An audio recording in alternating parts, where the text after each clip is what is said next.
Hello audience, my name is Isaac Atiers and I am the bot of Bardic Logs and I welcome you to more D&D therapy. I mean, inner demons. A show where even the inner demons need their mental health day, as I welcome you to Side Quest for the Holidays. Part 1. There we go, okay. So, we are now live on the Wolfen channel and we are live on Roll20. So, as we get going today, before we leave Castle Daemon, I do have to ask Corvis and Rocco, would you guys like to do anything before you leave? I know, Rocco, you had asked me about something. Is there anything, you, Corvis, just because last time I didn't really ask, anything you guys want to grab, talk to Swill or Swine before you guys leave, in order to head off? Rations? We could definitely work with, rations. Only one person needs rations. Yeah, do you want to do this, what we usually been doing, where like you give a gold to Swill and he'll just pimp you out for the adventure? Or do you want to start Yeah, okay, cool. In that case, as you enter real quick, Swill's just like, "Aye, hello there. Aye. Don't let the little Frenchie know you're here. Aye, hand me the gold real quick and let's get going. I don't want to hear his bitching for the day." Don't worry, Amleth is gone. We don't know where the fuck he disappeared off to. Oh, okay, so how you doing? And like just kind of leans against the counter. In the background, you see just ever so slightly the little French halfling like stick his head up over the counter, like wince at you guys as if he's just like, not wince, squint. That's the right word. Squint at you guys as if he's kind of like, I don't, he may not be here, but I still think about him. And like slowly lowers himself back down. And it's just that moment of like deep uncomfortability where even Swill looks at you like, he really does not like your friend.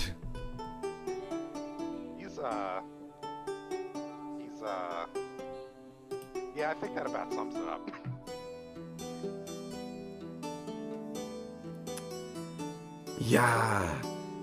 Yeah, alright, well, he kind of like looks away again, uncomfortable, just kind of like, this is awkward.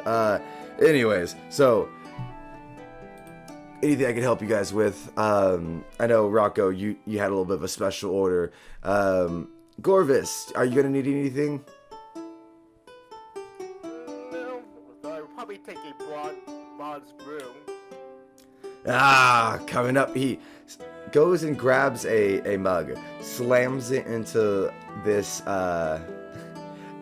barrel, breaks off the spigot, and as the spigot breaks, you see this golden yellow liquid come flowing out, and it just perfectly fills what's left of the mug. Slides it across the counter to you. There you are. I grab it and drink it, trying to chug it down. Chugging it down, it tastes like candy in a way.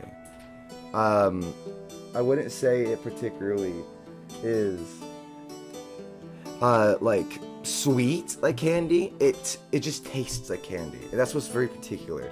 It doesn't particularly feel sweet. It doesn't particularly feel bitter. It's just this ever so almost like a corn syrupy. That's what I'm trying to go for. Corn syrupy flavor that kind of comes with that like candy mixed with like some kind of flavoring. You get all this like almost cotton candy-esque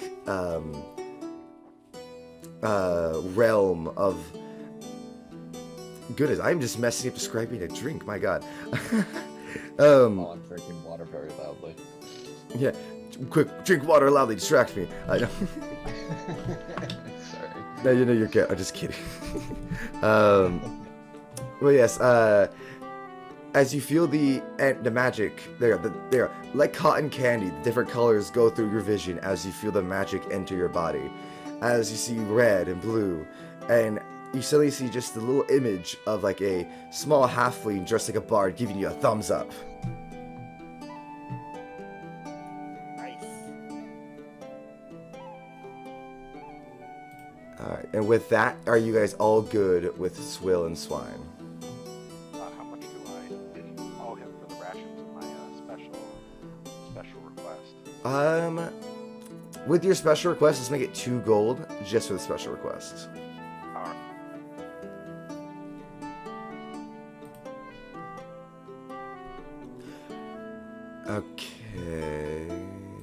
Okay. So then from there out, you get your carriage loaded, you get your horses, you get everything going. Your guys' plan, just to make sure I am correct and not just assuming based off memory, you guys are going to head back down towards the actual swampy swamp, because it's going to be shorter overall, to go to the portal to then go to Vikram, right? Yeah. Okay. That's correct. Alright, cool. Just making sure I had it all correct. I didn't want you to assume, and you guys be like, woo, Isaac goes on. So, the long journey starts. Salazar waves you goodbye,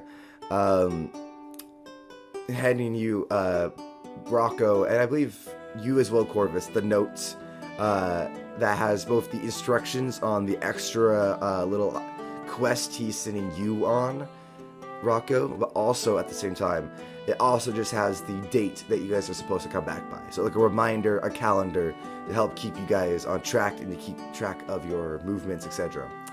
And as time goes by, every now and then we cut to Amleth.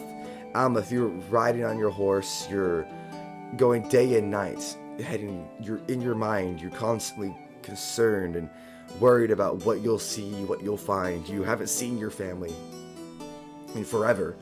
Like, the last time you saw them, you were basically being threatened to leave. And so you have the nerves come to you every night. Several nights maybe you throw up thinking, God, no one else is nearby to watch. Then we cut to Rocco and Corvis, who is like sitting by a campfire, telling stories, hanging out with Nails. Nails is telling them about like the demons on the world. Rocco with stories of Vikram. Absolutely. It's all a bunch of stories, singing, having fun. You guys are like talking to Nails the demon. He's like, nah, let me tell you a little something about what we did in hell. This is called the 3rd level jig. And he gives like a little fucking dance for you guys. And it's fun and cute. And then you switch back to Amleth and he's just like, oh God, what am I going to find there? And then you go back to Rocco and Corvis. He's just like, this is fun. Can we do a quick roleplay thing? Absolutely. I figure as we're sitting next to the campfire and Corvis is telling me about Vikram, I pause, and we have a pause in the conversation. I go, hey Corvis, so I got you a little something before we left. Oh? But he got me. So I start rummaging through my bag. I pull out a head of garlic. Oh, fuck you too. Kind of wave it around like near him, like, you don't like that? Just going to flip him off and reach over and smack it out of it. I knew it was gonna be like 10 seconds before one of you tried to kill each other. Garlic doesn't walk on us. Doesn't? Not full vampire. I am not a woman. I'm a vampire. Really? It's like a minor allergy. Mm-hmm. He like when you smacked it, you get like a single hive on your hand, but it's under your glove, so you're like, fuck him. He's not gonna know. Really holds up the sinuses. Yeah.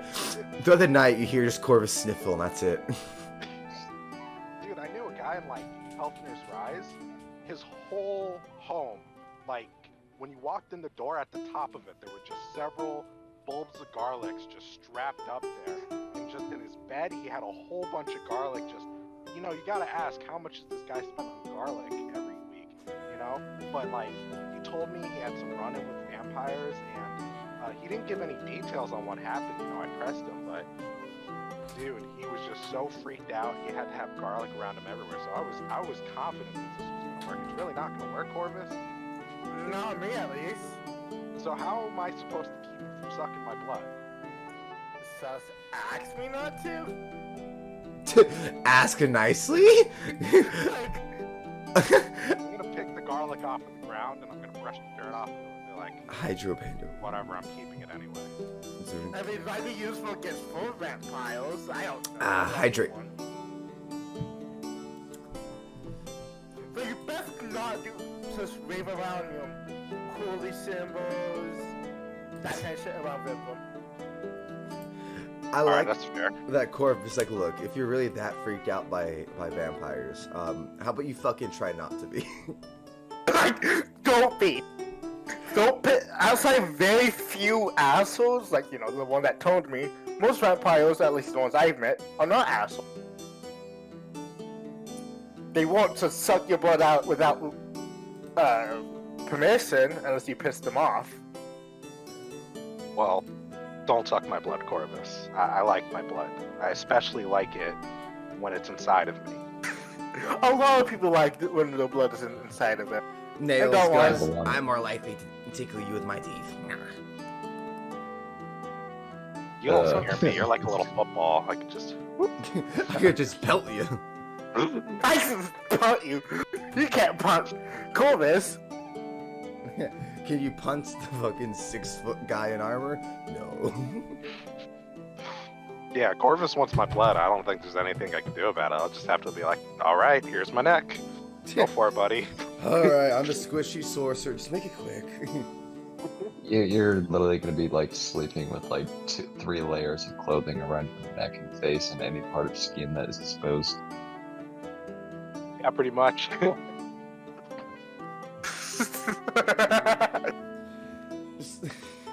Just reminds me of the hunters from Bloodborne, where they're like, yes, they tied up a handkerchief around their left leg because they believed the sickness went through their left leg in order to reach their blood system. And just like, Rocco becomes super superstitious, like, constantly changing how he's approaching Corvis, constantly like, alright, Corvis, does this work? He has like a fucking blue ribbon tied around his neck. You can't bite blue, can you? Oh no, you have found my one weakness! Really? No, idiot. No, you fucking dumbass. It's not blue. Fucking just Rocco has a cross, like he just sleeps with a cross in his hands. In fact, when you get to the old man's place here at the cabin, let me move y'all. Yeah, you are looking at good. You guys get to the cabin, and the old man is like out there on the porch sipping tea. He's like, "Oh, fuck you again! Yeah, fuck you too, asshole. Please, just don't threaten me again." I won't, we're just here to get to Viclam. Oh, it's that way. He just points down the road that you already were about to go down. Yeah, be not. Is the snow penis still there? The snow penis has unfortunately melted. Damn it. I mean, it has been a month. 2 I months, guess so. actually. Oh wow, 2 months. Jesus. Mm-hmm. Wait, it's already been 2 months. Yeah, because of the travel. Oh shit, I guess so. Yeah. Everybody wants it. My cat just spilled water all over my fucking floor. Give me 1 second to go get a towel so I don't quite literally just get a bath over here. DM's gone. TM's got Time time to, to discuss all the evil plans we have. time to build a nuke. This is gonna be more of like just me just listening to a podcast this entire session, I think. I mean, unless we do something dumb. Yeah, unless you guys somehow kill yourself in the process. Or kill each other, either way works.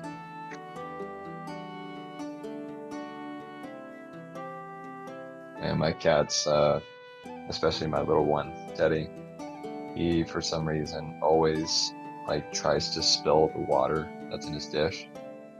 And it's very annoying to me sometimes.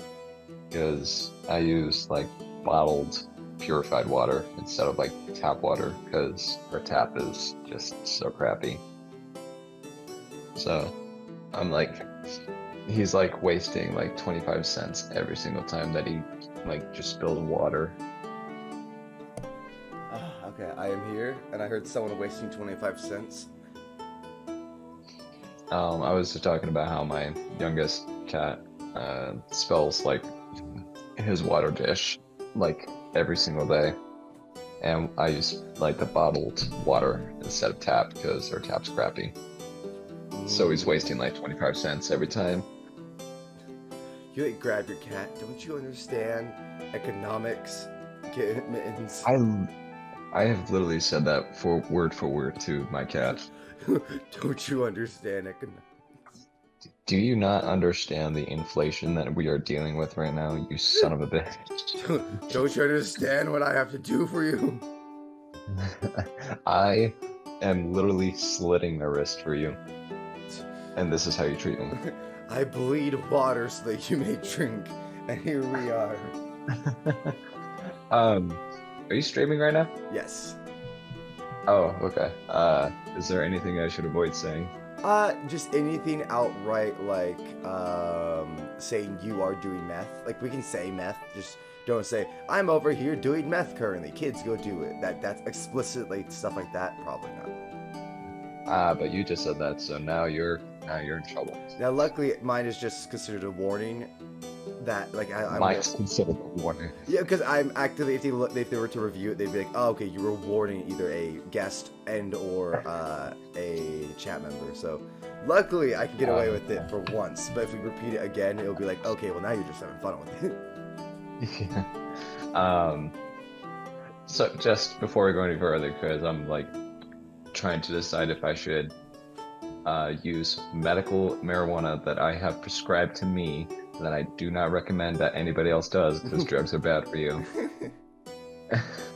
So I'm just wondering if I'm gonna be doing any playthrough at all. Yes, you will. You will. So, Okay. Do you have your character made for their little side story, or are you wanting just to stick Oh, with Amleth shit. right now? Because remember that's what we were gonna do, is have you guys each make your own little characters. Right. Shit, I totally forgot about that. Well, just keep going with them. I'll figure it out on my own. Yeah, real quick, even just to figure out, would you like to just be like a representative in Vikram who like is sent with him to make sure they don't cause trouble? Yeah, for sure. I can do that. All right, cool. So you can be like whatever, like a little monster, werewolf, whatever you want to be. Yeah, for sure.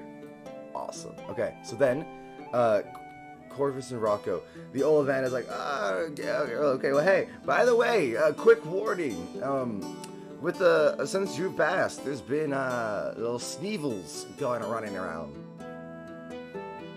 Sneevil. Yes, they're ghosts of, like, people who died in the snow. You can hear them from a sniffling, like their nose, as if they're cold. You can hear them at a distance. If you hear sniffling, coughing, or what sounds like general sickness, put out your campfire. This is where he gets very serious. Like his tone does go less from this like fun old man to like the almost scary. Just like, if you at all hear sickness or coughing in the woods this few weeks, I'd highly suggest you turn off all lights, keep quiet, and pretend you're asleep as dead as night. Or fight them. That's up to you. You guys seem to be pretty capable monster hunters. You did kill an entire cult. That we did, yes. Okay, so you do what you do. I've done my moral duty of warning you.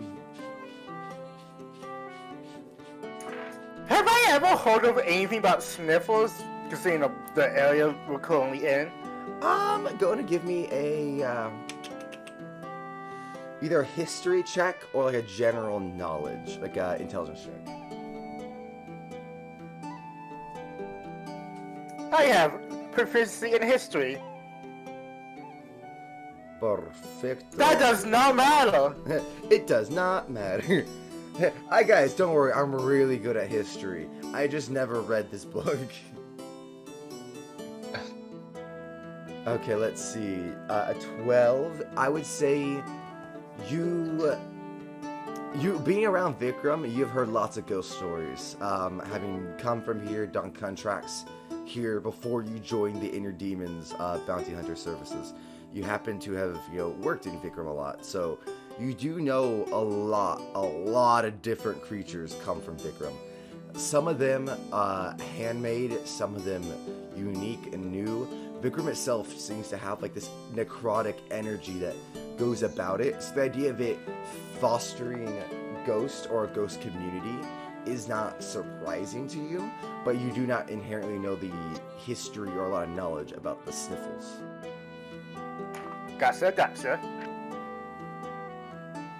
Yes, but other than that, you guys start going through the cold snow. You guys, if we did comment last time, Salazar did give you, specifically Rocco and Corvis, some little heavier gear to go through the snow, as he said that you're not allowed to freeze to death before coming back and getting back to work. So, as making sure you are okay, you guys, especially you, Rocco, normally wearing fucking robes and like, you know, kind of lighter gear, and then now you're surrounded by deep fucking snow. Even like before, when you're able to run around and make a snow dick and piss and make yellow snow, it was like for a small amount of time. So as you start going, the wind will blow up, like blows up your robe, around your legs, just to slowly freeze you. So you put on these nice furry boots. You get these long pants that kind of go underneath your actual physical clothing, almost like waders. If you've ever seen them for fishermen, like where they can go and wade deeper into the water. It's kind of like that, where it physically is made of this lovely, nice wolf like leather. All the fur kind of insulates your heat, and as you start going, you start getting warmer and warmer and more comfortable. But after about 3 hours, in a distance, Corvis, with your extremely supernatural hearing, you hear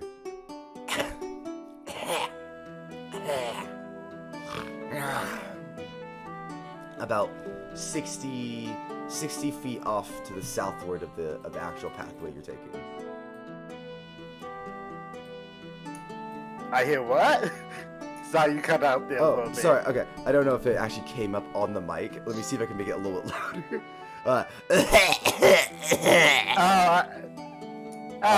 Lovely.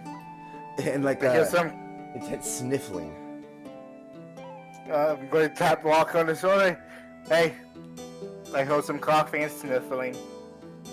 Ghosts do exist, though. Might be a ghost community in Victim, by the way. So sniffles being a thing might actually be a thing. So, you want to go investigate now, though? We're sure that's not just like, I don't know, it sounds like something I would have said to like my little brothers or sisters to scare them, like, And again, that might be true of wherever you came from, but again, Victim is a city of monsters. I'll pull out my wand of fireball and be like, I'll just keep this handy. Let's just keep moving. I forgot about that. Casually brings out fireball in the middle of woods. Ghosts wanna fuck around, I'll burn down their woods. I mean, that's definitely one way to get rid of ghosts, destroy whatever place they're haunting. Badass. Awesome.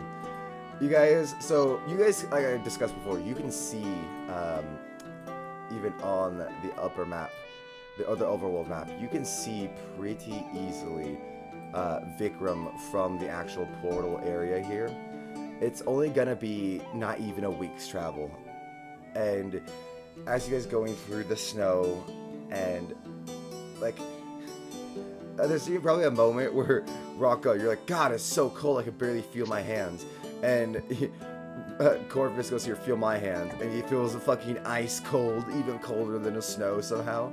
And you just look up and you're just like subtly reminded that Corvis has no blood. And with that little moment of like, around the campfire of, oh God, you're right, you are cold. You then hear all around you guys, sneeze, two. Blowing, of someone like blowing their nose into a handkerchief.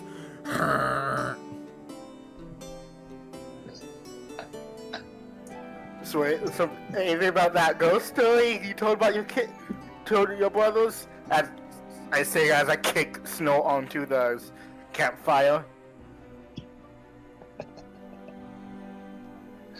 As the Sorry. light goes out ever so slightly around the edges, these ethereal, ghostly forms, blue and green, come out. Very similar-esque to, if you see the Lord of the Rings, the ghost army that is given to the king. That kind of spectral, almost see-through, but not see-through at the same time. They come out, and it's like 5 of them. They look to be sickly, lepers. People who are just missing body parts. One of them missing a nose, another one missing an arm, fingers, and they're like gimping and very casually strolling through your camp. One of them stops and like barfs right in front of you, Corvis. The ghost's form, as it barfs, you see that it transforms into real ectoplasmic goo that wraps around your boot. It stings for a moment as you pull back. Go ahead and both of you give me constitution checks to see if you can hold your breath while they pass through. Oh, I have to hold my breath? You don't have to breathe, that's right. So Rocco, go ahead and give me a constitution check so you can hold your breath. Jesus Christ. Fucking 14. 14, perfect. So you hold your breath, you take your hand over it, and you're just looking at Corvis, who is just I'm just waving my fingers at him with a smoke on my face. just that, like, I don't have to breathe, bitch. As you turn and watch them walk through, Rocco, you're like about to gasp for air as they just pass the woods. You take your hand and your handkerchief off your mouth. You gasp for air. The silence settles back in. The cold starts to seep back in as Nails the demon snaps his fingers and relights your campfire for you. That was close. It was? Not for you, but for him. Oh, hella close. Oh, God. Yeah, he, like, slaps you on the back. Rocco, you need to practice holding your breath. You never know if you're going to run into someone trying to choke you. Definitely not an old wives' tale. Yeah? I still kind of think it's an old wives' tale. I don't know, they might not have done anything, you know? I just... Corvis, you look down and see that part of your boot has, like, acid that had burned through. You're like, yeah, nothing. Definitely we're gonna do nothing. Yeah, speaking of that, I should probably have a lot of empty bottles from all those potions of healings, right? You would have one or two, yeah. I'm going to scrape up that ectoplasmic acid and put it into the bottle. Alright, Dude, that's his... yeah, it's barf, it That's smells. nasty. Go ahead and give me a sleight of hand to see if you can do it without burning yourself.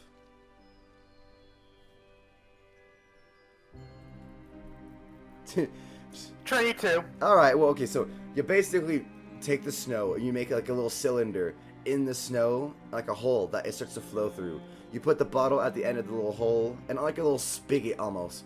You just like lightly deepen the hole so it's like a decline, and from that decline, the goop just flows into the bottle. You have a a bottle of ectoplasmic acid. Nice. What are you gonna do with it? I don't know. Ugh. Chug it. So, as you guys kind of adjust yourselves back to the cold and bundle up and sleep for the next few days, you guys start to see Vikram.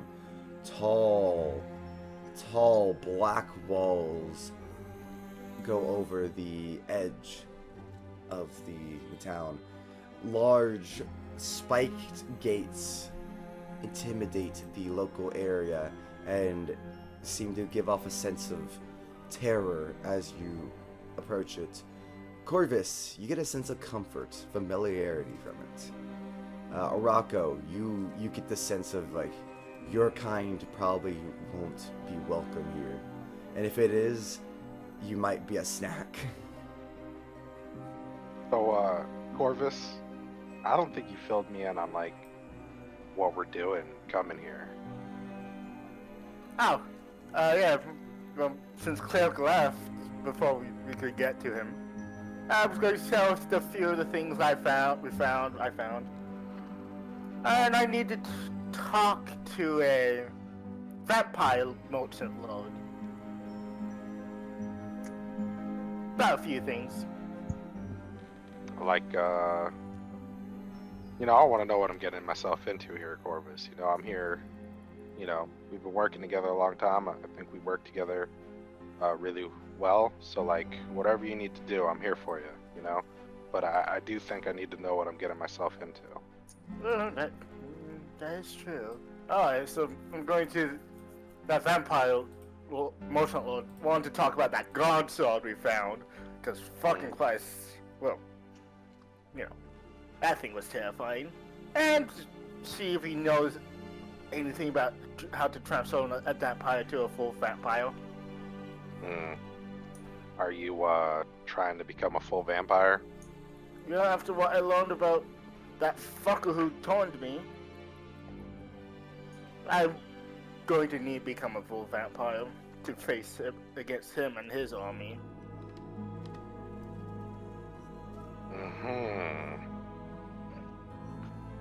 Kinda a skeptical look on Rocco's face. Well, alright then. Go ahead, make an insight check. I dare you! Fucking insight me, bitch! Like, just so... 22. Yeah. I'm not going to contest that. Yeah, I'm telling the truth. You can easily tell Corvis is telling the truth. Pretty easily, yeah. Corvis I think is- more than anything, Rocco's just like a little confused as to like how being a full vampire would help anything. Rocco seems very superstitious, and the idea of like just casually turning is like, is that really the best choice? And Corvis is like, yeah, of course it's the best choice. Of course it is. Oh goodness. So as you guys enter, Corvis, you know Vikram, you know the sulfur smell, you know the dark, cold atmosphere, you know the cold, dead trees that you guys pass by, leafless. And you know that if you wanted to figure out where the merchant lord currently is, you go to where the merchants are, right down here, right next to the Dwarven Forge. And as you get closer, you see, actually just even go through the actual village itself, you guys start to see numerous people of different, like, cultures and races. You see a drow, you see what looks to be very pale humanoids, you see a very hairy dwarf that looks like he's got like fangs popping out of his mouth. You got various different people like look like living pumpkin men and women as this little small crowd passes you by like a family, as there's like vines walk like feet, their little like jack-o'-lanterns give you a nod of the head. All these people just go by as you're very quickly, especially you, like Corvis, you're probably like, oh, like whatever, these are just people. But to you, Rocco, you very quickly feel like you just got into the den of monsters. There is... Welcome to Halloween Town! Pretty much. Pull my hood over my head and just kind of like try to be invisible.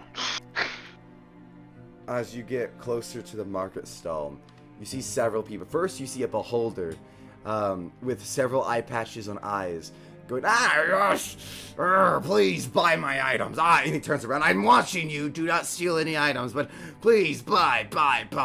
And you see various different people kind of walking around and selling, different shopkeepers, when eventually you would see a familiar one, Corvis.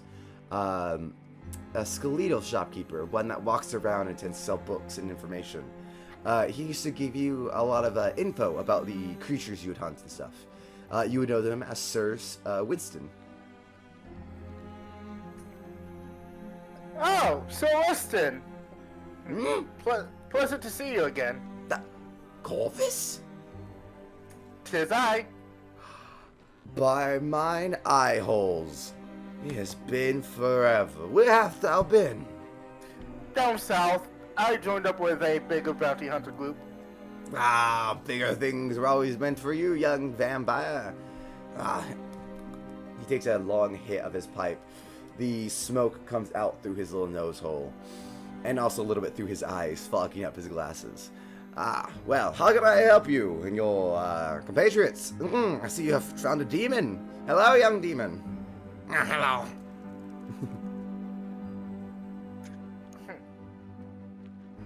I actually been looking for, what was his name? That vampire merchant lord I did a job for. Oh, yes. Mr. Mills? Yeah, Mr. Mills. I've been looking for him. I got a few questions from him. Well, that's going to be a bit more difficult than the past. Has something happened to him? He is dead. What? He is dead. He was usurped by his brother, Swills, and then once Fucking his hell. brother usurped him, he became part of the council. So you have to actually go to the council himself to see the brother. Fucking hell. And his daughter, is she fine? Oh, she's fine, yeah. Well, this asshole didn't do anything. Would you like to talk to Maria, the daughter? Maria! Like, yells and, like, fucking echoes with thaumaturgy across the market as he just yells, Maria! And you just see this lovely young lady poke her head out from a small tent shop. Hello? Can I help you? Hi. Oh, hello. Hello there. You look familiar. You have not seen this young lady since she was, like, a few years younger, like maybe a small teen. She's now, like, maybe, like, 15-ish, so she's, like, maybe 13, 12 before when you saw her. Are you... Yeah, You're Master Corvis, right? You and my father used to work together. yeah, I was the one who helped find you when you decided to have some fun. She Got him. blushes. Yeah, that was a fun day for neither of us. Look, that was... anyway, oh, are you looking for father? Yeah, I was. Solicitor Hill told me. Yeah, he's, it was a terrible day at the market. The brother brought a ton of his Dampier and his spawnlings, and father didn't really stand a chance. It was brutal. And you know how it is in Vikram, no one helps. Yeah. Wait, I'm counting. What was the brother's name again? I didn't really exactly hear. The brother's name was Swills. Sure. And the original one's name was Arthur Mills. God damn. Well, this guy's name is Swills Mills. Okay. Yeah, no doubt. No one really. No one really wants to get into a split between vampire lords. No. Luckily, my father, he turned me to a spawnling before I left. I'm still not remotely close to a vampire lord, but at least I could be a full vampire like him one day. Yeah, hopefully. Corvis, did you ever figure out how to become a vampire yourself yet? Not yet. I was actually came here to ask your father about that, but Perhaps we could do it together. perhaps. We have to find out how to do that. If you're gonna go to the council and try to contact Mr. Uncle Swills, please try. Well, first off, be careful. Uncle hasn't really been the same since everything went down. He's been weird since even before him and Dad had their splat. But if you go, I can go look for the father's tomes. Maybe I could find the ritual, and we can both go and start setting off to go find out how to do it. That would be wonderful. And your uncle has been reeled before he even did what he did. What do you mean reeled? Yes. She pulls out a small image, like a little makeshift drawing she made of him. My uncle here, he looks a little bit like this: long hair, tends to wield a spear and a sword, red tunic with like leather armor strewn about. He's him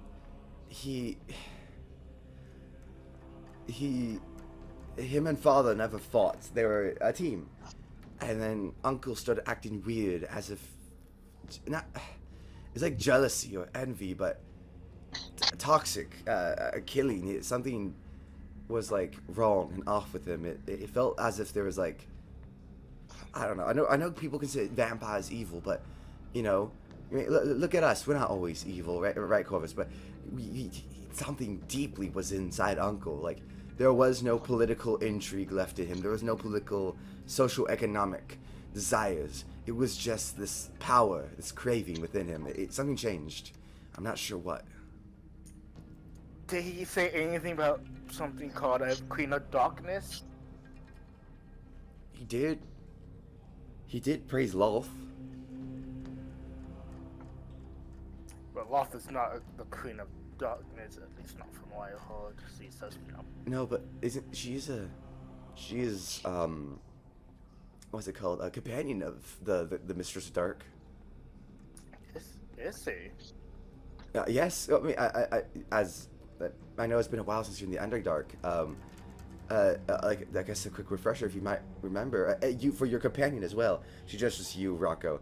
The Lolth is the Drow's Spider Queen, and she is known to be the Mistress of Darkness. The mistress specifically, not the main chick. The best gal of darkness, as one may put it, is the actual Raven Queen. The Raven Queen herself is the one who stays within Limbo and has her dark associates, but she rarely comes out. If you're going to find someone who is actually praising the Dark Queen, very rarely is it the Queen herself, but a follower of the Queen, a hand of hers, as you might say.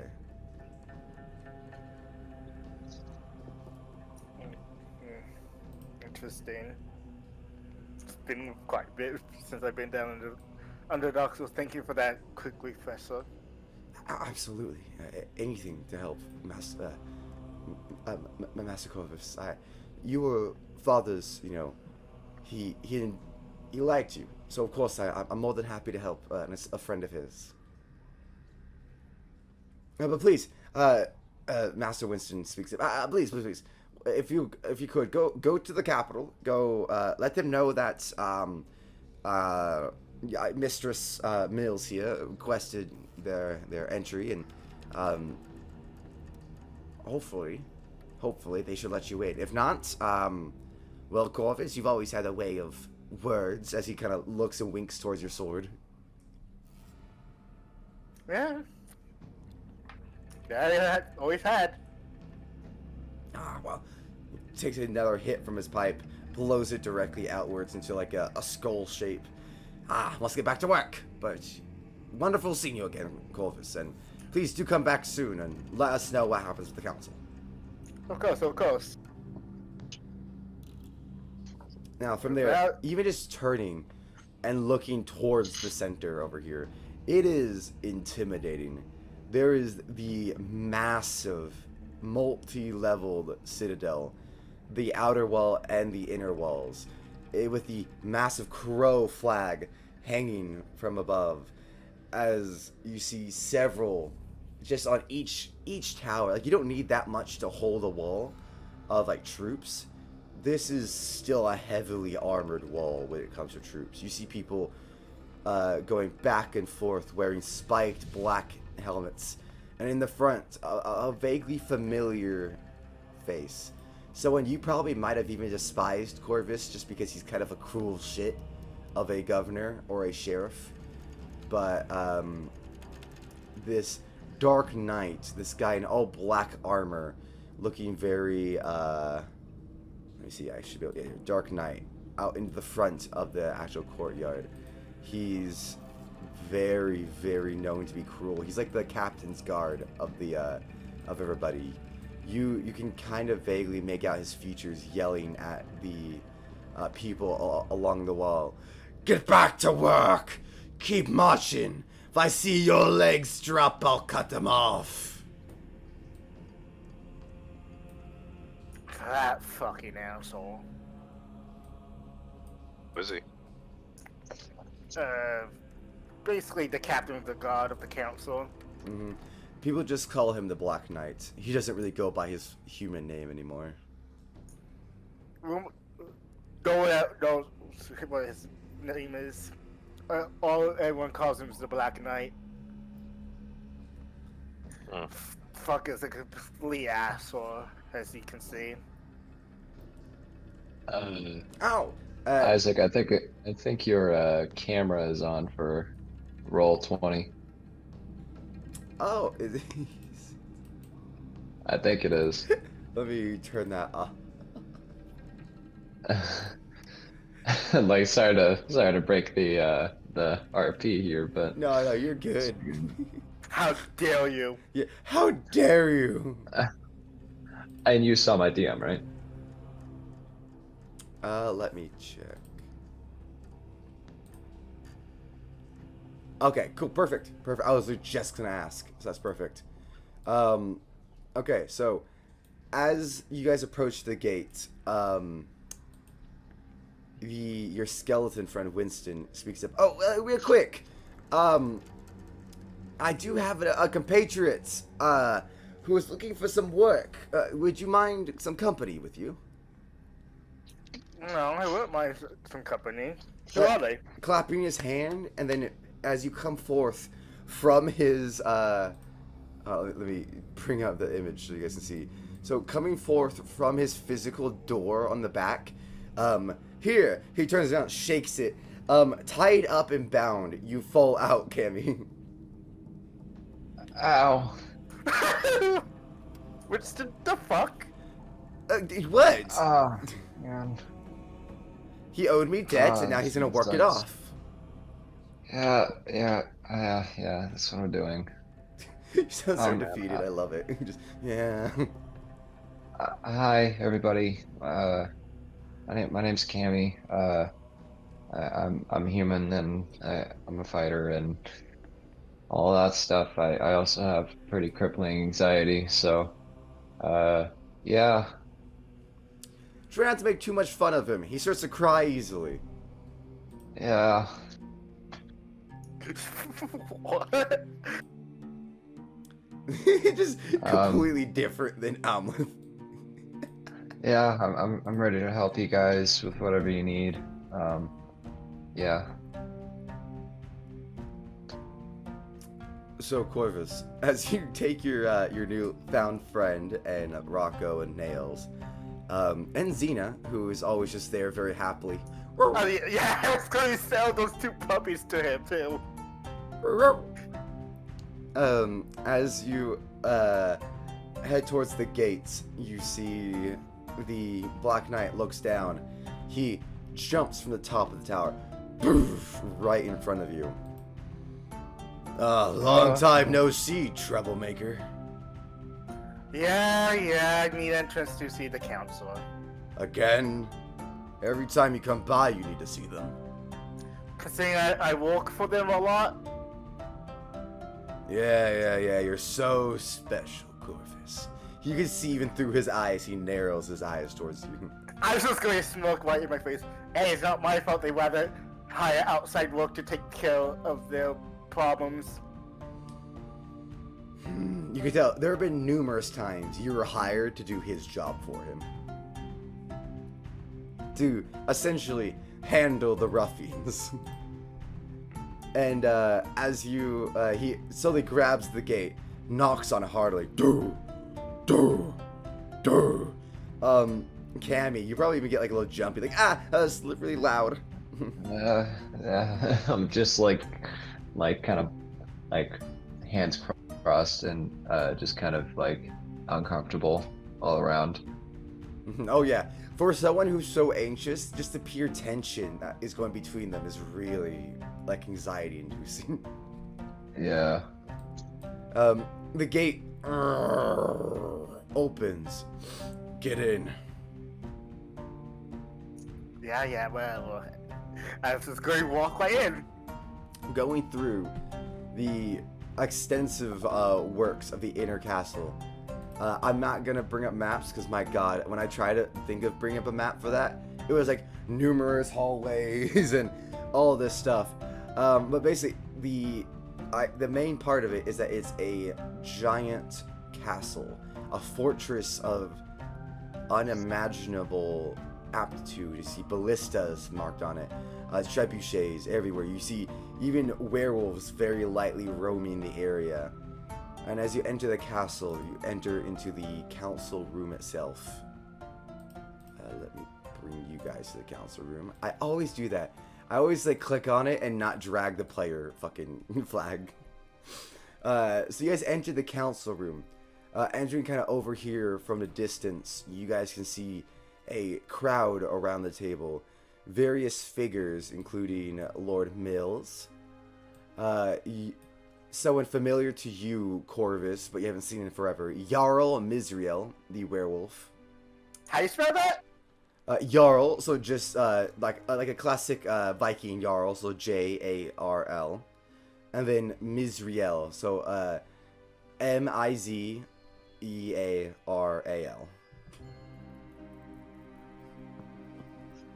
Yep. People you're also familiar with would be the Underdark representatives looming in the corner, drow and sickly creatures that never see the sunlight. They hiss to you as the last time you kind of surcharged them on something, and they weren't very happy about it. And then finally, in the center, the founding family of Vikram, the true monsters at heart. These guys do not form any physical stereotype of monster like a werewolf or vampire, but they themselves represent what true monsters humanity can be. With the queen, Elandria, there, stares deeply towards you. Ah, Corvis, it's been a while. My lady, pleasant to see you again.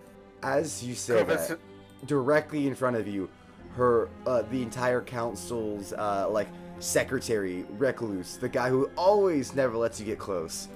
Ah, Master Corvis, wonderful to see you again. Please remember to stay 20 feet away from the council. Yeah, I know. He's like in your face, like, okay, thank you, like lightly push him away. Thanks, dude. Sorry about that. He's excited lately. We haven't had much excitement like when you come around. I aim to please. I've noticed. So tell me, young Master Dampier, what brings you to our services? Of me and my brothers. A warning. I was doing a contract for the Indo Demon's bounty service, and I came across a guard shard of an old one. As if unperplexed by the fact of a god shard being mentioned, she kind of just chuckles. Ah, so you found yourself a new little guild. I hope they are better than serving your mistress, as she kind of bites her lip. Wow. Okay. I won't say they're much better, but they have got me what I need for now. Good. I'm glad to hear it, Corvus. Anyways, a god shard, you say? Let me guess. Is it the dead god that drives those insane who sees it? I believe so. We had someone who was part of the bounty were after look into it. They went insane and they got killed by a cultist. Or, I don't know. Cultist that fell out of the sky. You can just hear me shaking a little bit. In the Physically, background. your teeth chatter without you helping. Yeah. I'm gonna look at Cammy like irritated, and then look back to Corvus and the mistress. I just look down in shame. Goddamn. Alright, so, as you look down in shame, you do notice that the river running by, while looking of water, smells acitric and acidic. But before you can even comment on it, popping up from the corner, a skeleton surrounded by webs. Ah! Yes, the god shot. Ah, I do love the god shot. The skeleton seems to be broken, and if his magic is malfunctioning. You see from his left eye socket is like a glowing black eye. The right one has like half of one formed as it's like sparking out every time he talks. Ah, yes. The mistress speaks up. Ah, Prince Jolus. So good to hear from you again. Would you like to maybe inform him of the God Shard? Yes, I will.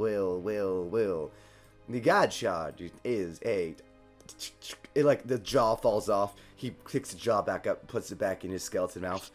But God Shard is the remnants of the fallen order's dead god. Is referred to as the god of sacrifice and torture, pain, killed for the safety of the realm. However, the neck breaks and pops. You see an entire spinal cord just fucking fly from his back as he just physically becomes shorter.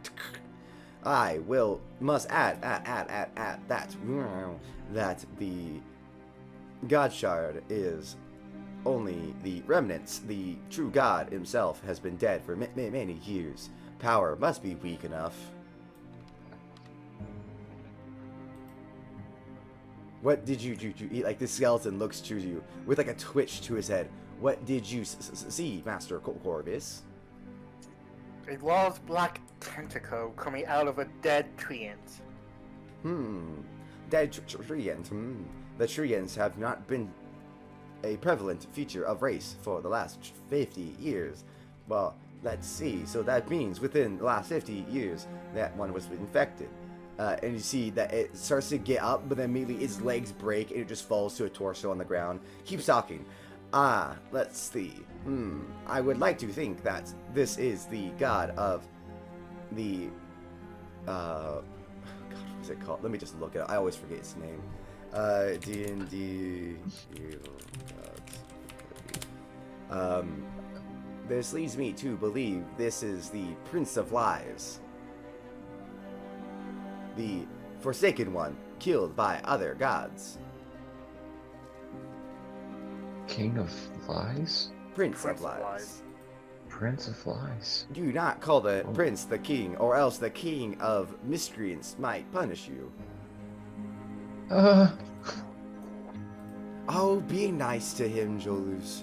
You can see as she walks up to you, Cammy, and puts a finger underneath your chin. She has a very anxious member here.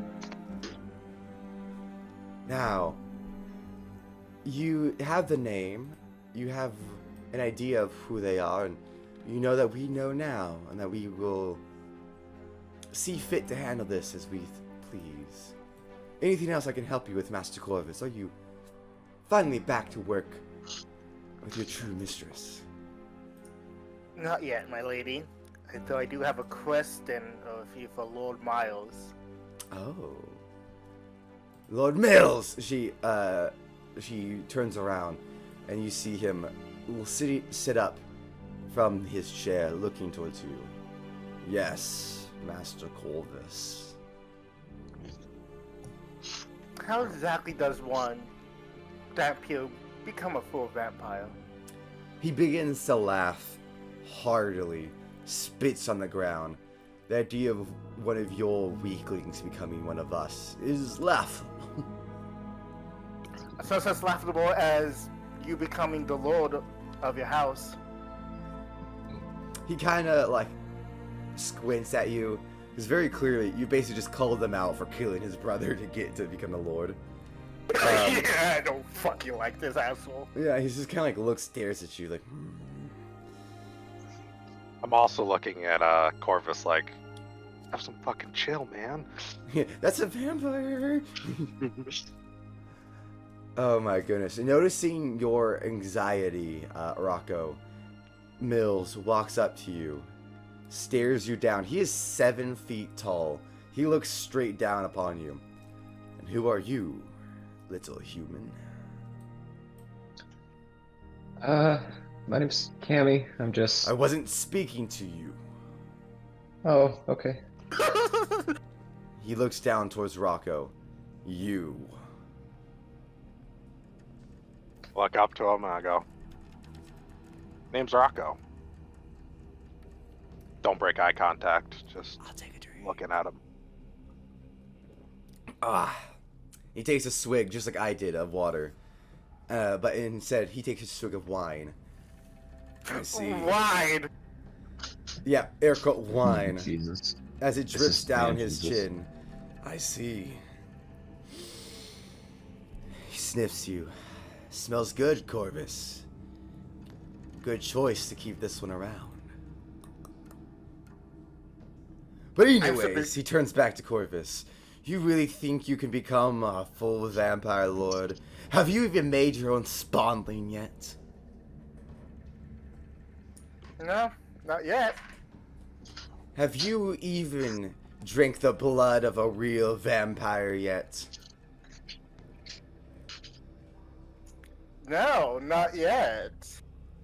Then, as far as I'm concerned, you're nowhere near good enough to become a lord. I never said anything about becoming a lord, but thank you for that information. He smirks. If you're going to become a vampire, only those worthy of his lordship gets this power. If not, those like you, servants of the common folk. He spits on the ground again. This time the blood, or air quote wine, drips out on the floor. Ah. Damp ears, such pathetic creatures wanting to be just like their masters.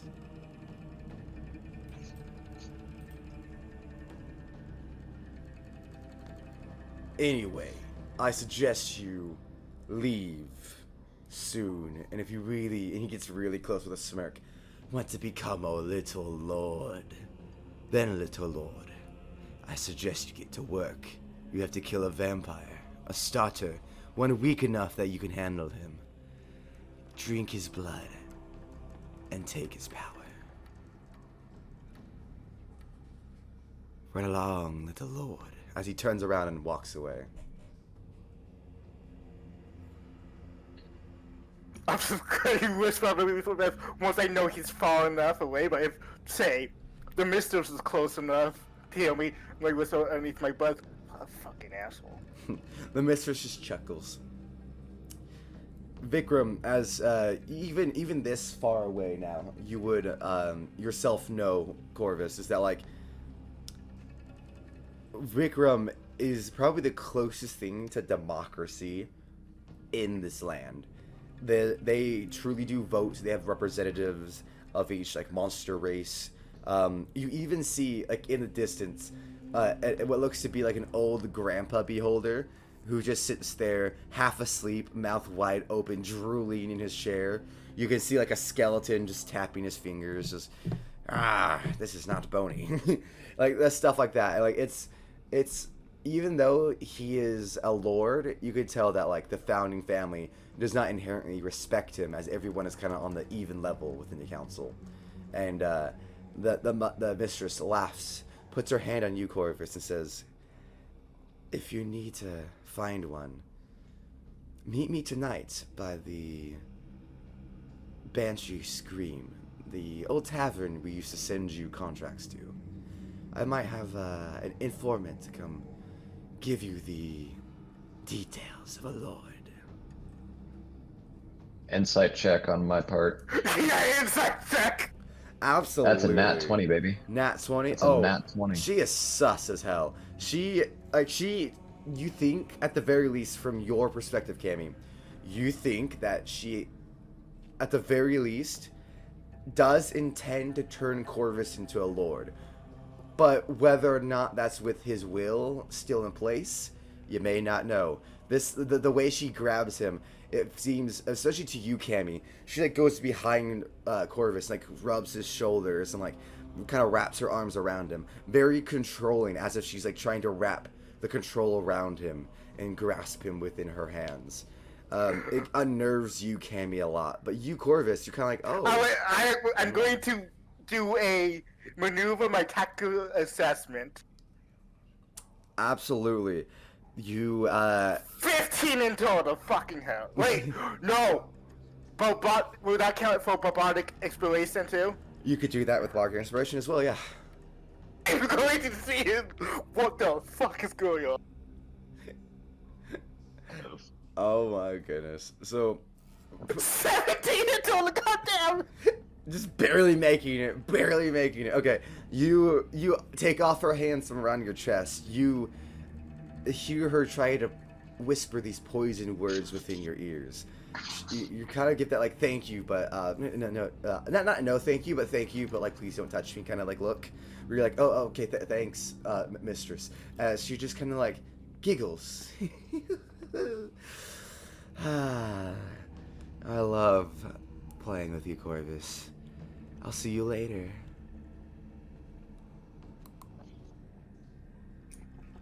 And once she's far enough away, I just kind of go over to Corvis and I say, "Hey, listen, you might not have noticed, but I don't think she is being truthful about anything that she just said. Just want to let you know. I don't want to bother you or anything. I'm just wanting to let you know." Thanks, I kind of got that ready. Playing these types of games with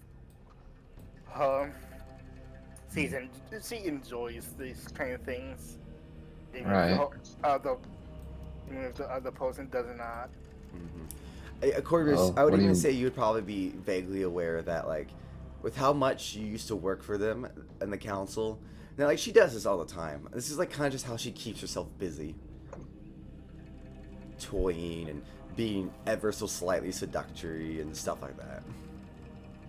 Yeah, she enjoys doing this. It's basically her way of having fun after all these centuries. Well, what do you want to do now? Was she actually telling the truth about that whole, contact? Yeah, no, she's 100% telling the truth. Just whether or not it's gonna come with a price. She didn't mention it, and you're kind of like, she's gonna ask a favor. Not the first time. Not won't be the last time. I already have a new plan. Mm-hmm.